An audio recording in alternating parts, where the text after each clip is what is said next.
दोस्तों वन पंच मैन और dragon ball के फैंस कई बार गोकू वर्सेस साइतामा का डिबेट कर चुके हैं, लेकिन दोस्तों फैक्ट और ऑब्जेक्टिविटी को लेके चले तो दोस्तों कौन सा ज्यादा पावरफुल है।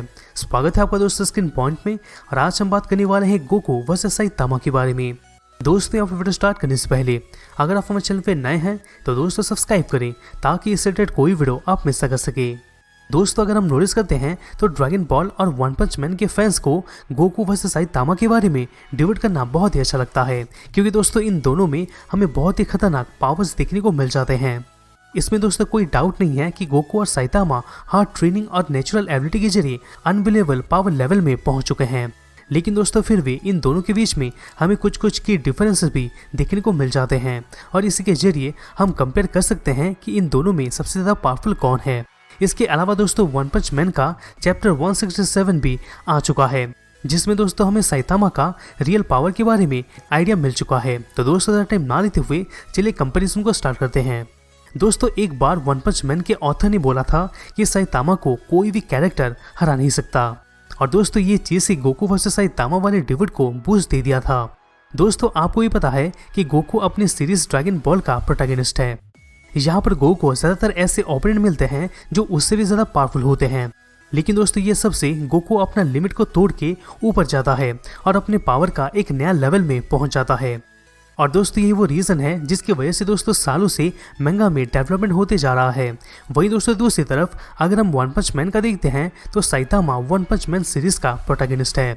यहाँ पर दोस्तों एक्चुअली में ये ड्रैगन बॉल की तरह नहीं है जिसमें प्रोटैगनिस्ट सिचुएशन के आने के साथ साथ स्ट्रॉन्गर होते जा रहा था, बल्कि दोस्तों साइतामा शुरुआती टाइम से यानी कि दोस्तों इनिशियल टाइम से एक्सट्रीमली पावरफुल था।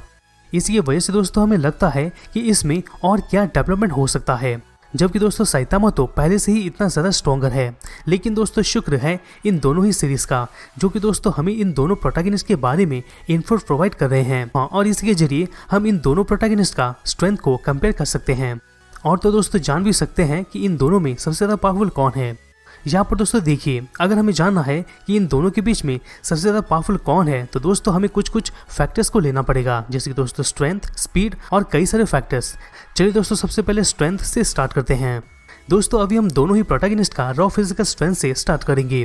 पहले अगर हम गोकू का देखते हैं तो दोस्तों गोकू का प्योर ओरिजिनल स्ट्रेंथ मेजर कर पाना आसान नहीं है, क्योंकि दोस्तों गोकू का कई सारा ट्रांसमिशन है और इसी ट्रांसमिशन के दौरान इसका स्ट्रेंथ भी कई गुना बढ़ जाता है। अगर हम गोकू का बेस फॉर्म का देखते हैं तो दोस्तों गोकू 40 टन तक लिफ्ट कर सकता है, लेकिन गोकू का सुपर सेन 1 में उसका स्ट्रेंथ 50 गुना बढ़ जाता है, यानी कि वो 2000 टन का कैपेसिटी हो जाता है। वैसे दोस्तों सुपर सेन 2 में 100 गुना बढ़ जाता है, यानी कि 4000 टन कैपेसिटी हो जाता है। और वही दोस्तों सुपर सेन 3 में 400 गुना बढ़ जाता है, यानी कि दोस्तों 16000 टन कैपेसिटी। लेकिन दोस्तों सुपर सेन गॉड में हम अभी तक जान नहीं पाए हैं कि स्ट्रेंथ का कितना मल्टीपल होता है, पर दोस्तों हमें ये पता है कि सुपर सेन ब्लू में प्रीवियस स्ट्रेंथ से 50 गुना ज्यादा स्ट्रेंथ मल्टीप्लायर हो जाता है। यानी कि अगर हम सुपर सेन 3 का स्ट्रेंथ का देखते हैं तो दोस्तों वो कुछ 16000 टन का था। उससे अगर हम सुपर सेन ब्लू में 50 गुना मल्टीप्लाई करें तो दोस्तों ये लगभग 8 लाख टन होता है, यानी कि दोस्तों गोकू तो मिनिमम 8 लाख टन को लिफ्ट कर सकता है, वो भी अपने फॉर्म से।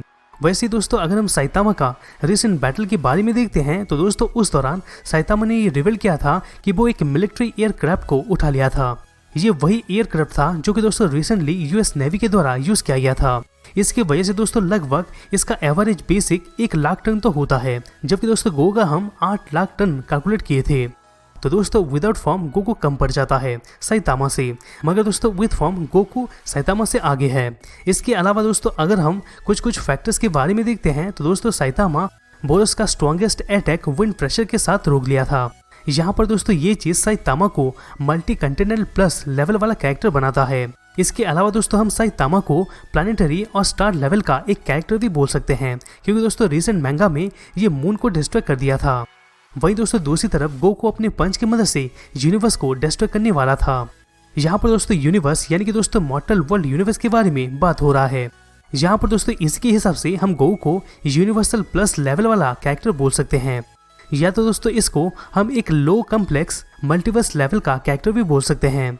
इसके अलावा अगर हम साइतामा और गोरो का रिसेंट बैटल के बारे में देखते हैं तो दोस्तों ये दोनों ही ब्लास्ट के जरिए स्पेस में टेलीपोर्ट हो गए थे, क्योंकि उनके बैटल की वजह से अर्थ में कुछ डिस्ट्रॉय ना हो। इसकी वजह से दोस्तों साइतामा के ऊपर गारो बहुत ही अटैक किया था, लेकिन दोस्तों साइतामा को उतना इफेक्ट नहीं हुआ था।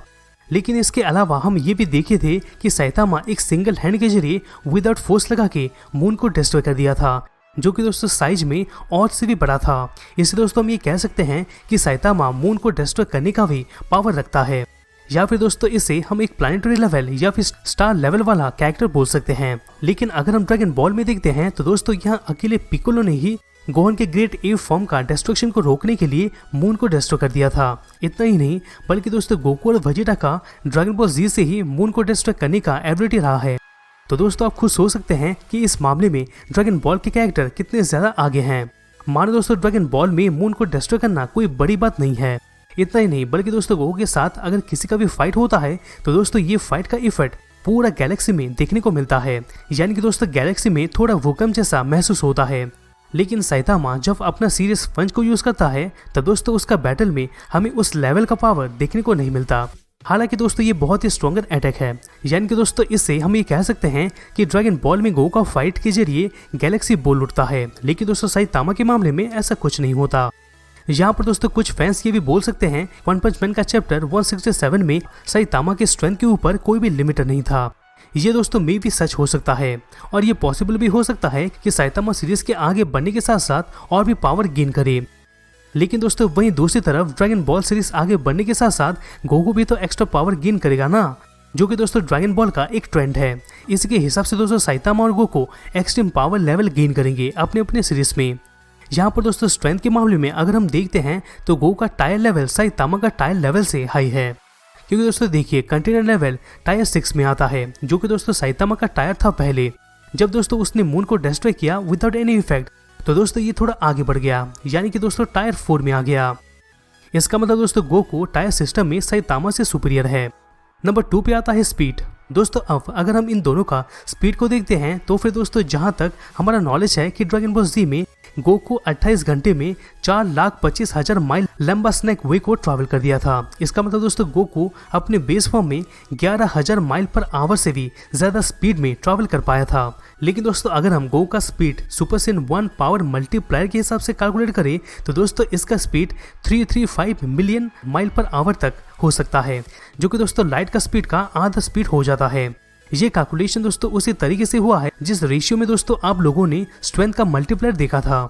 इसके अलावा गोकू अगर प्योर पावर अप में पहुंच जाए तो दोस्तों ये पॉसिबल है कि गोकू लाइट का स्पीड में भी ट्रैवल करे। वहीं दोस्तों दूसरी तरफ अगर हम साइतामा का देखते हैं तो दोस्तों इसमें बहुत ही अच्छा स्पीड को देखने को मिल जाता है। साइतामा दोस्तों वाटर में भी यानी कि पानी में भी दौड़ सकता है, जिसमें दोस्तों मिनिमम तो वाटर में दौड़ने के लिए 80 माइल पर आवर का स्पीड का जरूरत होता है। पर दोस्तों ये तो कुछ भी नहीं है। इसके अलावा साइतामा मून से और तक इंस्टा ट्रैवल कर लिया था। मून से दोस्तों और तक लगभग 3,84,400 किलोमीटर होता है। अगर हम एस्टिमेट करते हैं तो दोस्तों साइतामा को लगभग 1.5 सेकंड ही लगा था। इसके हिसाब से दोस्तों अगर हम देखते हैं तो साइतामा का ट्रैवल स्पीड लगभग 266 किलोमीटर पर आवर था, यानी कि दोस्तों 159,236 माइल पर आवर।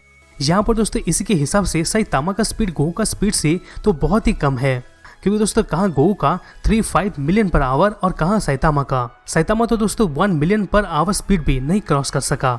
इतना ही नहीं बल्कि दोस्तों इसमें हम गोकू का इंस्टा ट्रांसमिशन भी इंक्लूड नहीं किए हैं। अगर हम इसमें गोकू का इंस्टा ट्रांसमिशन भी इंक्लूड कर दें तो ना जाने गोकू का स्पीड कितना ज्यादा पावरफुल हो जाएगा। और दोस्तों साइतामा का स्पीड गोकू से बहुत ही कम है। इतना ही नहीं बल्कि दोस्तों इन दोनों का बैटल स्पीड को कंपेयर करें तो दोस्तों लगभग सिमिलर है, यानी कि सेम है। क्योंकि दोस्तों जब एक मॉन्स्टर ने साइतामा के ऊपर एक पत्थर को लाइट के स्पीड से फेंका था तो दोस्तों साइतामा ने बहुत ही अच्छे तरीके से उसको डॉज किया था। दोस्तों स्ट्रेंथ और स्पीड के अलावा कुछ और भी फैक्टर्स हैं जो कि दोस्तों गोकू के फेवर में है। लेकिन दोस्तों एक फैक्टर को छोड़ के गोकू दोस्तों यहाँ पर उड़ सकता है और एनर्जी बेस्ड अटैक को रिलीज कर सकता है। लेकिन दोस्तों साइतामा ना ही उड़ सकता है और ना ही एनर्जी बेस्ड अटैक कर सकता है। इसके अलावा दोस्तों सीएंस के पास बहुत ही अच्छा फाइटिंग एक्सपीरियंस होता है, क्योंकि दोस्तों वो कंटिन्यूसली ट्रेनिंग और बैटल करते रहते हैं और बैटल भी यूनिवर्स का मोस्ट पावरफुल वॉरियर से होता है। जबकि दोस्तों साइतामा के पास ऐसे खतरनाक ओपोनेंट आए हैं, लेकिन दोस्तों गोकू के उतना नहीं। साइतामा दोस्तों बस एक फैक्टर में गोकू से आगे बढ़ जाएगा और वो है दोस्तों एक्यूरेसी। जहाँ पर साइतामा के मुकाबले गोकू के पास बहुत ही कम एक्यूरेसी होता है। अब दोस्तों हम बात करेंगे फाइनल कंक्लूजन के बारे में। दोस्तों फाइनल कंक्लूजन के बारे में तो आपको शायद पता चल चुका होगा कि इस कंपैरिजन में गोकू विन करेगा, या तो गोकू साइतामा के ऊपर सुपीरियर साबित होगा। अगर साइतामा ट्रेंड होगा और ज़्यादा पावर भी ला लिया था तो तब पर भी दोस्तों गोकू ट्रेन करके ज़्यादा पावरफुल अचीव करेगा। तो दोस्तों ये साइकिल कंटिन्यू चलते रहेगा और इसके हिसाब से गोकू पावरफुल साबित होते रहेगा। लेकिन दोस्तों ये साइकिल तभी टूट सकता है जब तो गोकू ट्रेन करना स्टॉप कर देगा, या तो साइतामा पावर गैप को बहुत ही जल्दी इंप्रेसिव वे में कम कर देगा। बोले दोस्तों साइतामा वन पंच मैन चैप्टर 167 में इनक्रेडिबल पावर को गेन कर चुका है, लेकिन दोस्तों फिर भी वो इस मोमेंट में गोकू से कम ही स्ट्रॉन्गर है।